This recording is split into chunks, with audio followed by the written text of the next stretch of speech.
अरुण डोंगे यांना सत्तेची हाव आहे, त्यांना राजीनामा द्यायचा नाहीये. त्यानंतर मी त्याच्या घरी गेलो होतो घडले आणि नवीन मुश्रीफ हजर होते, स्वतः ते हजर होते, आम्ही तिघच होतो.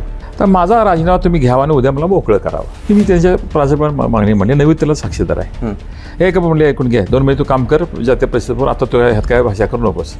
मग मी कोल्हापूर निघालो. मी कागदला गेलो तर त्यांच्या निवासस्थानाची गोष्ट सांगायला तुम्हाला.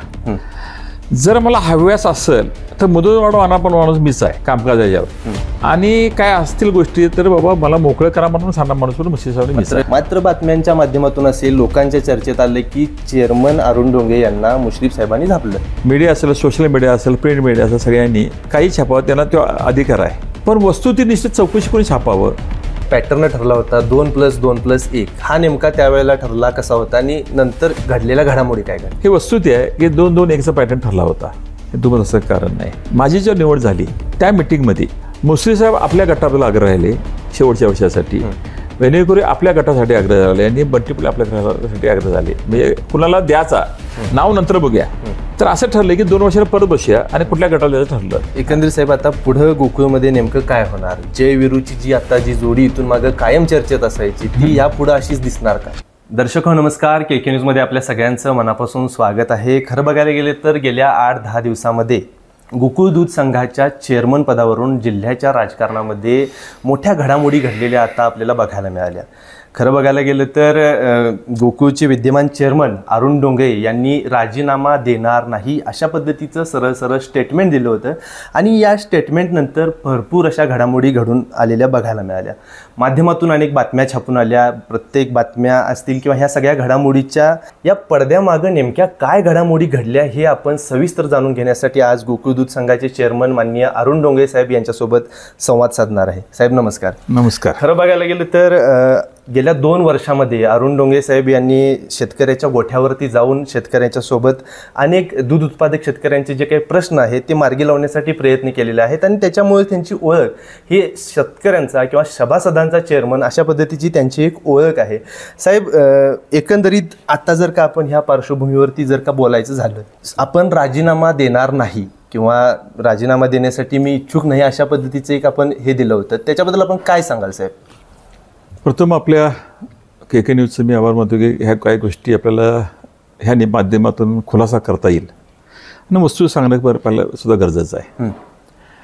एक 2-3 महिन्यापूर्वी मी कामानिमित्त अजितदादांच्या सगळ्यांकडे जात असतो. मुंबईला जाणे आणि कामकाज जाणे आणि चेअरमनला फार मोठं काही गोष्ट नाही आहे, कारण एवढा मोठा संघ आहे, महाराष्ट्राचा 1 नंबर संघ आहे.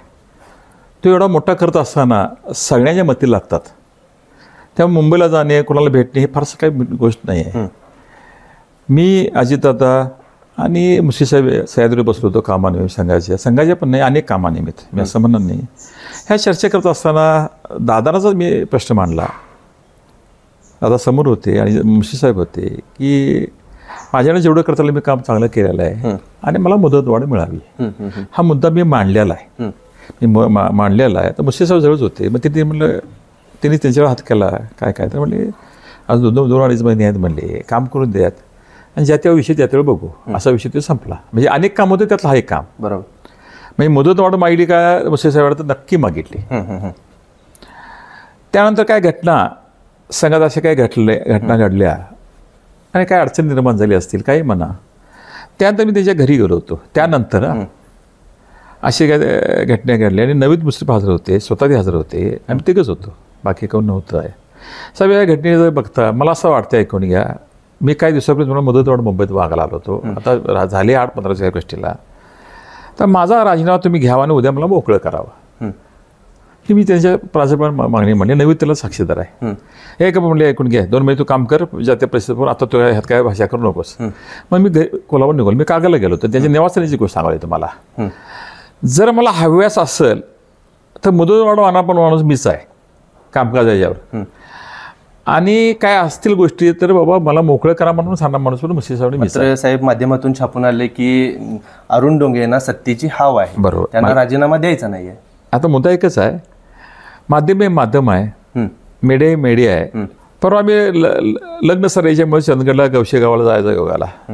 साहेबांचा भेट झाली. साहेबांनी माझ्याजवळ उभारून आपल्याला सगळे फोटो काढून घेतले आणि एवढंच म्हणली की आपण जेव्हा तुम्ही जेव्हा मी पण जेवतो म्हणली.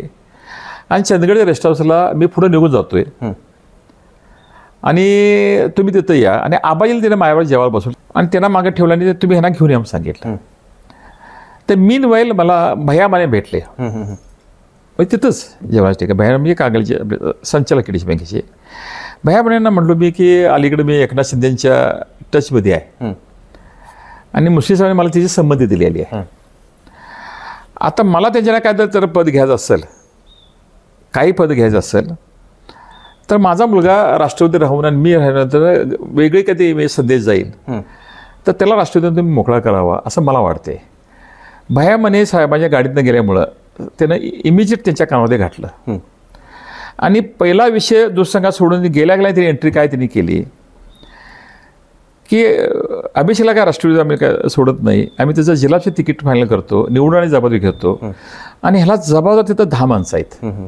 नाही साहेब, नाही मी उदाहरण म्हणून सांगतोय तुम्हाला घेणं. एक फक्त माझा अजून एक मला प्रश्न विचारू द्या की चंदगड गेस्ट हाऊसचा जो विषय आपण सांगितलात की चंदगड गेस्ट हाऊसवरती जो काही घडामोडी घडल्या, लग्नप्रसंगी आपण भेटला त्यावेळेला मुश्रीफ साहेबांची आपली चर्चा झाली, मात्र बातम्यांच्या माध्यमातून असे लोकांच्या चर्चेत आले की चेअरमन अरुण डोंगे यांना मुश्रीफ साहेबांनी झापलं.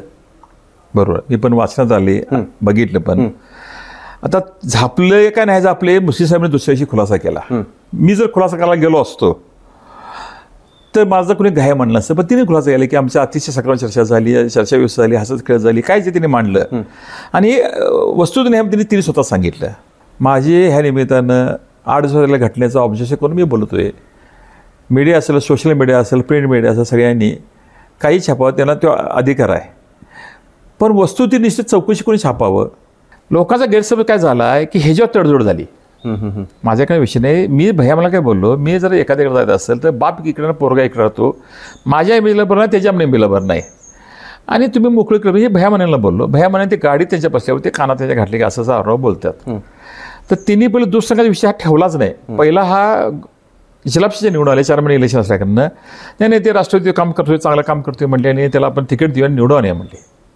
बरं, ह्याला शकते मी एकटा नाही आहे, 10 लोकांची जबाबदारी मी नाव बघू शकतोय. म्हणजे एक लोकांचा पहिला गैरसमज असेल की दुसऱ्या चर्चा करताना त्यांनी कुठेतरी आपल्याला काय तर वेगळ्या म्हणजे भूमिका टाकून टॅकल केलं ज्या म्हणतात, तसं काही प्रकार आहे. ते मनापासून बोलले, मात्र मनापासून निवडून आणि आपण विचार करायचं नाही, विचार करायचा आणि ते करून जे काम करते, चांगलं काम करते म्हटल्यानंतर मी गप बसलो. मग आला दुसंगावर ह्याच्यावर गोकुळच्या राजीनामाने मुख्यमंत्री ह्याच्यावर आला. साहेब मला तुम्हाला माहिती आहे की मी तुम्हाला सांगूनच मुंबईला गेलो होतो, तुम्हाला बंटी साहेबांना. हो, मग आम्हाला सांगून गेलो होतं कामकाज झालं. ते कामकाज फॉलोअप करत असताना दादांना अपॉइंटमेंट मी घेतली होती 13 तारखेची मंगळवारची आणि काय लोक अपॉइंटमेंट घेतली, पण त्यात मुख्य दादाची होते. पण दादाने त्या दिवशी सकाळच्या अपॉइंटमेंट सगळ्या कॅन्सल केल्या.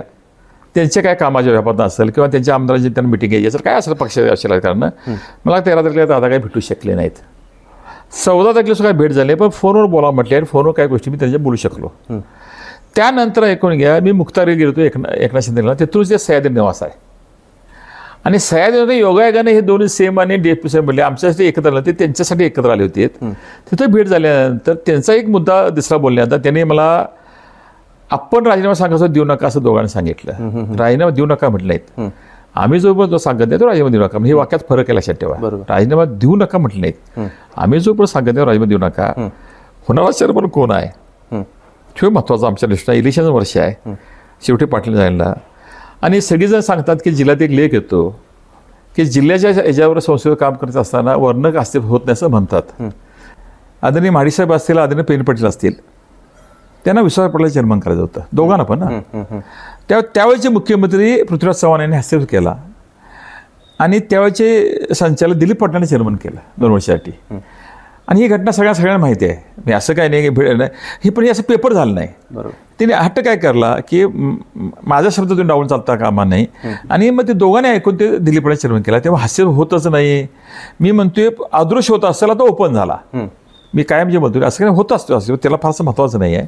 दुसरा विषय म्हणजे जिल्ह्यातले जे काही वरिष्ठ नेते आहेत त्यांच्यासोबतचे आजच्या घडीला आपले संबंध कशा पद्धतीचे आहेत? आम्हाला बंटी साहेब असतील, मुश्रीफ साहेब असतील किंवा जिल्ह्याचे अनेक नेते असतील, पालकमंत्री असतील, खासदार असतील, सर्वांनी आम्हाला सहकार्य केलेलं आहे. संचालक मंडळानं सहकार्य केलेलं आहे. अधिक असं 2 वर्ष सगळं हे जादूटोना नाही आहे की संघ असा प्रगती करत नाही. प्रगती सगळ्या सगळं होते, पण कॅप्टन म्हणून त्या माणसाला श्रीमत असते ते. कारण ते नियोजनामध्ये ते असतो, ऐकून घ्या, सगळ्या गोष्टी असतो. त्यात आपण बघितलं. पण आत्तापर्यंत संघाच्या इतिहासात एवढी वर्ष झालीत, एवढा मोठा नफा, एवढा मोठा दर फरक, एवढा मोठा बोनस वाढून देण्यास असेल किंवा संस्थेना काय वस्तू वाटप असेल किंवा बाकी सगळ्या गोष्टी मी असं म्हणत नाही हे कुठल्या कारकीर्दीत झालं नाही. ह्या वर्षी झाले, मला आनंद आहे, माझ्या कारकीर्दीत झाले. आणि ह्या कारकीर्द झाल्यामुळे कोणी घ्या एक प्रकारचे संघाला उंची निर्माण करण्यात महाराष्ट्र तर एक नंबरच आहे. आज आम्हालाही जाणीव आहे की ह्या गोकुळचा चेअरमन म्हणूनच आम्हाला बाहेर किंमत आहे किंवा गोकुळचा संचालक म्हणून आम्हाला किंमत आहे. म्हणून आम्हाला बाहेर बोललं जातं, सगळ्या गोष्टीसाठी बोललं जातं. दुधाच्या संदर्भात विचारलं जातं, दूध वाढीचा प्रोग्राम असेल, प्रस्तीचं वाढचं, म्हणजे ह्यात कुठेही आपण कमी पडलो नाही आणि मला तो आनंद आहे. सर्वांचा सहकार्य आम्ही केलेला आहे. त्यामुळं हा विषय फार महत्त्वाचा नाही की नेतृत्व प्रगती झालेली आहे, त्यामुळे कुठेतरी मी आशा व्यक्त केली होती. सगळ्यात महत्त्वाचा जो हे असतो साहेब, म्हणजे या पदावरती आपण कार्यरत आहात, काम करत आहात, चांगल्या पद्धतीने सभासदांच्या पर्यंत पोहोचत आहात, लोकांच्या गाठीभेटी घेत आहात. आम्ही देखील आपल्या सोशल मीडियाच्या माध्यमातून त्या गोष्टी बघत आहे. पण साहेब सगळ्यात महत्त्वाची जी गोष्ट येते ते म्हणजे आत्ता आजच्या घडीला अरुण डोंगरे साहेबांच्या मनात काय आहे. माझ्या माहितीप्रमाणे एक क्लिअर करतो. मी मुंबईला गेलो होतो परवा, आता आलोच काल मी 2 दिवसापूर्वी गेलो होतो. मुख्यमंत्र्यांना मी संध्याकाळी घरी जाऊन भेटलो. त्यांना भूमिका सांगितली, त्यांनी ऑलरेडी म्हणले. प्रश्न पडला मला एकनाथ शिंदे आणि अजितदादा भेटायचा. दोघांच्या ओळखीला कॉन्टॅक्ट केलं. ते म्हणले कॅबिनेट मिटिंग आहे, कॅबिनेट मिटिंग असल्याकारणानं ही भेटू शकणार नाहीत, कारण प्री मिटिंग कॅबिनेट असते, तुम्ही राजभवनला या, तिथं छगन भुजबळांचा शपथविधी आहे. आता राजभवनला जायचं म्हणजे आज जायचं म्हणजे आमच्या लक्षात आल्या अडचणी काय येतील, ते नेम मला माहिती आहेत. म्हणून आम्ही मुस्लिम साहेबांच्या 9ला गेलो. असंच आहे तर म्हणले माझ्या गाडीनं चला, मी तुम्हाला घेऊन जातो. ते मग राजभवन गेल्यानंतर दादा मला आल्याने भेटले. ते दादा काय काम आहे म्हटले भेटायचं. ते म्हटले मी शपथविधी मग बोलूया असं म्हटले. ते बाकी असं काही नाही. म्हणले मला शिंदे साहेब भेटले, मुख्यमंत्री काही मी अध्यक्षच भेटल्यामुळे तो विषय नव्हताच काय. शिंदे साहेब ज्या स्वामी कानावर घातलं, ते म्हणजे जरा थोडंसं आपण चर्चा करूया, आपण जसं प्री कॅबिनेट तर बोले, पण त्यांच्या कानावर घातलं. आणि दादा बाहेर आल्यानंतर मला म्हणले अरुणा चला मग गाडीत बसा म्हटले. त्यांच्या गाडीतून घेतलं, मला पुढं बसवलं आणि थोडं त्यांना वेळ नसल्या कारण चर्चा करता येईल. आणि चर्चा त्यांना कानावर घातल्यानंतर तो विषय त्यांचा काय फारसा मोठा नव्हता ह्या विषयातला. पण सगळे विषय घेतल्यानंतर काही गोष्टी चर्चा केल्या त्यांच्याबरोबर. गेलो आम्ही, मग त्याच्या रूममध्ये गेलो, विचारकास करणं त्यांच्या बोलत लिफ्टवरती गेलो आणि तिथून मी बाहेर पडलो. आणि पालकमंत्री ते सकाळी प्रधान भेटलो होतो. ह्या विषयी त्यांच्याही कानावर घातला मुंबईत. पस्तीस समाजाचे तेच आम्हाला घेऊन गेले होते आणि मी काल रात्री इथं आलेलो आहे. ह्यासाठी कारण असतं की हिनेच मला वेळ दिला होता की तुम्ही 2-3 दिवस घ्या, 4 दिवस घ्या, पण त्यांना सांगून या. त्याने मला काही वेळेनं बंधन घातलं होतं. पण माझ्या भेटीगाठी झाल्यानंतर मला असं वाटलं उगाच आपण थांबण्यात काय अर्थ आहे, म्हणून मी राजीनामा इथं ठेवून गेलो होतो. त्या सबमिट करून उद्याची निवड लागते दुपारी 1 वाजता. आणि विषय हा चेअरमन निवडीचा म्हणजे थोडशा नवीन चेअरमनच्या मार्ग मी मोकळा केलेला आहे. साहेब राजश्री शाहू आघाडीचं पॅटर्न ठरला होता 2+2+1, हा नेमका त्यावेळेला ठरला कसा होता आणि नंतर घडलेल्या घडामोडी काय घडल्या. हे वस्तुस्थिती आहे की 2-2-1चा पॅटर्न ठरला होता, हे तुम्हाला असं कारण नाही. माझी जेव्हा निवड झाली त्या मिटिंगमध्ये मुश्रीफ साहेब आपल्या गटाबद्दल आग्रह राहिले शेवटच्या वर्षासाठी, वेणेकरी आपल्या गटासाठी आग्रह झाले आणि बंटीपुले आपल्या गटासाठी आग्रह झाले. म्हणजे कुणाला द्यायचा नाव नंतर बघूया.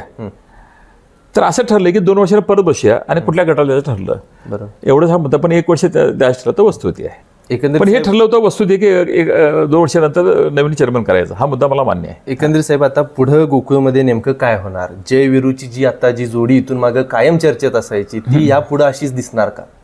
पहिलं तुम्हाला आभार आहे, म्हणजे आम्हाला चांगलं नाव दिलेलं आहे जय विरूचं. तुम्हाला माहिती आहे माझ्या कारकिर्दीमध्येच आबाजी आपला कधी वाढदिवस साजरा करत नाहीत, कधी साजरा करत नाहीत. मी बघितलेलं नाही किंवा तिची जन्मतारीख सगळ्या माहिती आहे. त्या मानपत्रात काल आहे मला 8 ऑक्टोबर आहे म्हणून. कोण मध्ये एप्रिलमध्ये आहे, कोण मध्ये मे मध्ये, आता कोण घ्या हे वस्तू होती. तिने कारण त्यांना कधी इंटरेस्ट मला दिसला नाही वाढदिवस साजरा करायचा. मला कधीच दिसला नाही माझ्या कारकिर्दीमध्ये. मी डिक्लेअर केलं बरोबर व्यासपीठावर की 75वी आबाजी साजरी करायची आहे आणि मला आनंद आहे माझा सहकार्याचं बाबा एक स्वागताध्यक्ष होऊन ऐकून यामध्ये तो कार्यक्रम साजरा केला, यशस्वी केला, चांगला केला. त्यातून आमची संमत तुम्हाला थोडंसं लक्ष द्यायला पाहिजे. एक त्यांचं आमचं कॉर्डिनेट चालते किंवा आजही चांगलं चालते. एक घेऊन एकमेकाला जुळून जाण्याची भूमिका आहे, त्याचाही अनुभव मोठा आहे, माझ्यापेक्षा जास्त अनुभव मोठा आहे. तर मला वाटतं ह्यात काय आमच्या दोघांच्या दृष्टीत काहीच अडचण नाही आहे. अशाच पद्धतीने ही जोडी असंच जाईल. निश्चितपणे खरं बघायला गेलं तर जवळपास अनेक नाट्यमय घडामोडी या 8-10 दिवसाच्या काळामध्ये आपल्याला बघायला मिळाल्या. गोकुळ दूध संघाच्या दुधाला उकळी एका बाजूला फुटलेली होती आणि त्या संदर्भात नेमकी वस्तुस्थिती काय आहे, माध्यमातून अनेक बातम्या छापून आल्या, वृत्तपत्र असतील किंवा इतर माध्यमातून असेल अनेक बातम्या छापून आल्या, मात्र त्या पडद्यामागे नेमक्या काय घडामोडी घडल्या हे जाणून घेण्यासाठी आज आपण गोकुळ दूध संघाचे चेअरमन माननीय श्री अरुण डोंगरे साहेब यांच्यासोबत संवाद साधलेला आहे. बऱ्यापैकी त्यांनी आपल्या प्रश्नांची समर्पक अशी उत्तर दिलेली आहेत. काय नेमकं पडद्यामागे घडलं हे त्यांनी सविस्तर सांगितलेलं आहे. साहेब, तुमच्या भावी वाटचालीसाठी आम्ही खूप खूप शुभेच्छा देतो आणि या व्हिडिओसह मी इथं थांबतो. केके न्यूज चॅनलसाठी कॅमेरामन सचिन वरेकर यांच्यासह मी अभिजित. धन्यवाद. अशाच नवनवीन अपडेट पाहण्यासाठी आमच्या केके न्यूज चॅनेलला सबस्क्राईब करा.